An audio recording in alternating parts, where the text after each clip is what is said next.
Chapter 746. So, how do you plan to respond to the letter? Kishir's arms, which were holding Yidhir, relaxed. His red eyes, lost in thought, scanned the surface of Ever's letter. We must wait for the news from His Majesty's side before making a firm decision.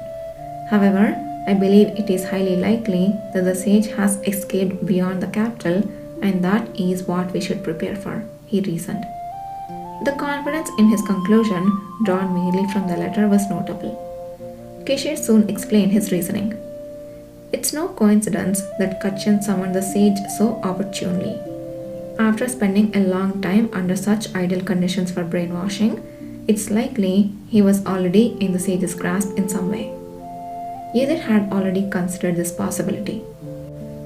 I too surmised that the sage, while hiding, must have tried to contact Duke Diarca and Crown Prince Kachian to find a way to save his life, probably through the use of Baron Renbo. This would also explain how he timely escaped from the cavalry. But how does this relate to your assumption that he headed out of the capital? According to the letter, Duke Diarca was unaware of the sage's true abilities until he saw Kachian. What do you think happened after that encounter? Instead of a direct answer, Kishir posed a question, his lips curling coldly. Yidhir then understood why Kishir had reached his conclusion. He must have realized the true nature of sage's abilities, just as he wished.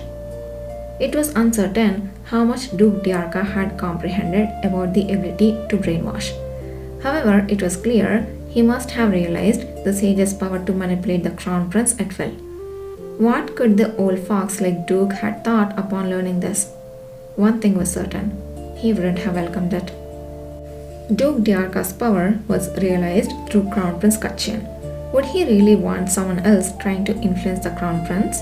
Unlikely. But the sage must have anticipated this danger.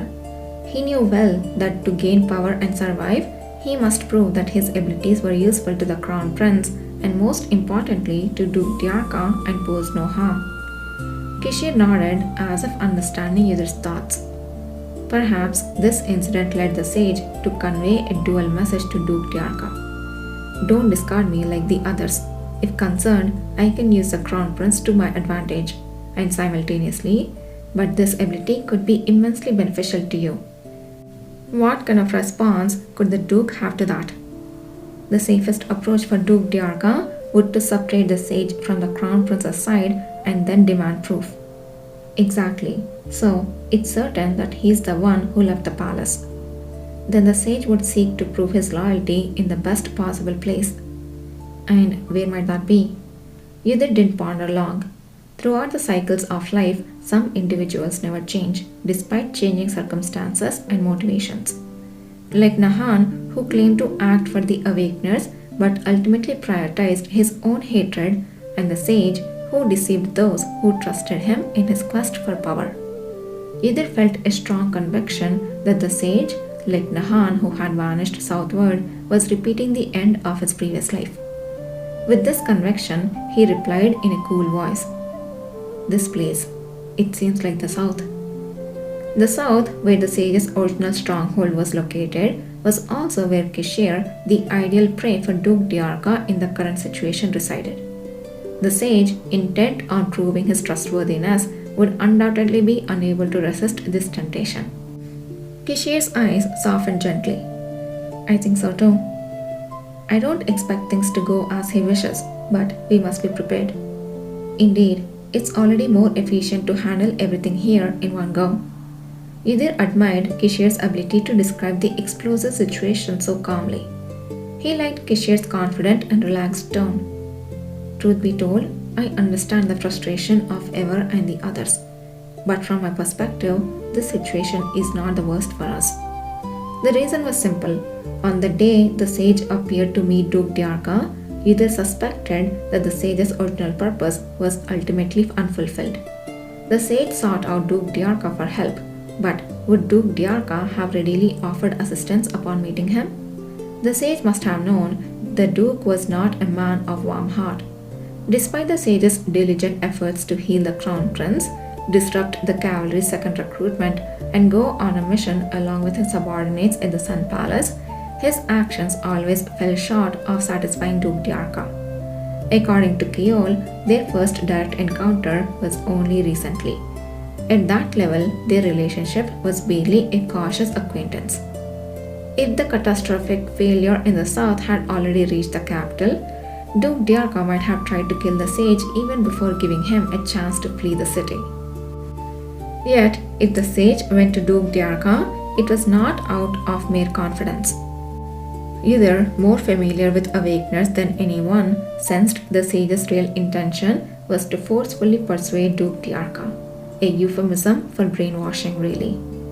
Though the exact conditions for the sage's ability to brainwash were unknown, Kana had speculated based on cases involving members from the Star of Nagran that trust might be the key. Ydir agreed with this theory. However, even if the conditions for exercising the ability were not fully met, it didn't mean there was no way to use it. It's rare, but some mental ability users can exert a part of their power even in non-ideal situations through special conditions or sacrifices. For instance, Glowy, the card reader and former junk deputy commander of the cavalry, either once led in his past life. Her power manifested through tangible old cards. Without them, she couldn't use her abilities, so her enemies always targeted her cards. But when Glowy was disarmed and her life hung by a thread, she miraculously created intangible cards to use her powers. Although she couldn't perform this miracle often and had to rest for days afterward, it was a remarkable feat. From this, Ydir realized that some could momentarily exert their powers even when the conditions for activation were not met. It was possible due to tremendous experience and effort. But come to think of it, isn't the sage also someone who has used his abilities more than any other awakeners in the world right now? The sage had a history of brainwashing countless people who entered the Star of Nagran. It wouldn't be surprising if he knew a way to briefly brainwash Duke Diarca even in unfavorable conditions. But it didn't go as planned. The ways of the world never seem to bend to the will of just one person. The sage, potentially capable of forcing brainwashing Duke Diarca, unexpectedly encountered Keol at the last moment. Recalling all the foolish acts of Keol mentioned in the letters, Ydir couldn't help but let out a wry laugh. To think that he would suddenly appear and be of help. Informing Keol about the sage's abilities and instructing him to monitor any strange behavior of Duke Diarca was just a precautionary measure. Ydir had even added that if Keol acted too suspiciously, he might end up brainwashed by the sage, so he should be loud and disruptive. Who would have thought that these instructions would become a shield that accurately thwarted the sage in that critical moment? Thanks to this, it seemed neither Keol nor Duke Diarca had fallen under the sage's influence and remained sane, which was far from the worst outcome. Soon after, Myra returned.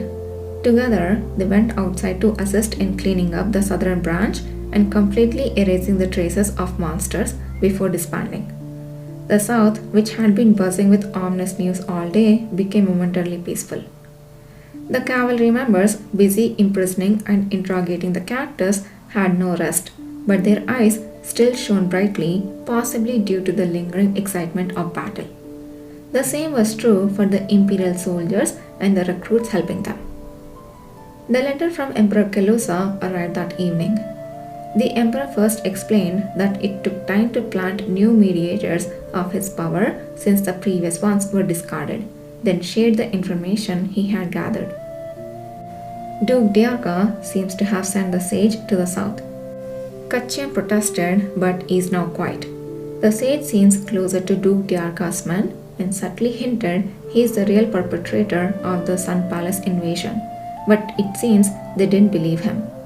I will try again. I heard there has been another major incident in the south. Are there any injured? If you need help, let me know. His Majesty's grace is as vast as the sea. Kishir smiled as he burned the letter containing the information. Our suspicions have been confirmed now. Yes, Now it's time to call in those we need. Kishik picked up his pen. He wrote down several names from the headquarters in the capital to be dispatched for additional support to the south, then penned the name of the person in charge at the top. I'm thinking of appointing Ever Beck as the leader. Is that the punishment you have decided? Yes. It was a good decision. Ever, for sure, would relentlessly pursue the sage until he was captured for good.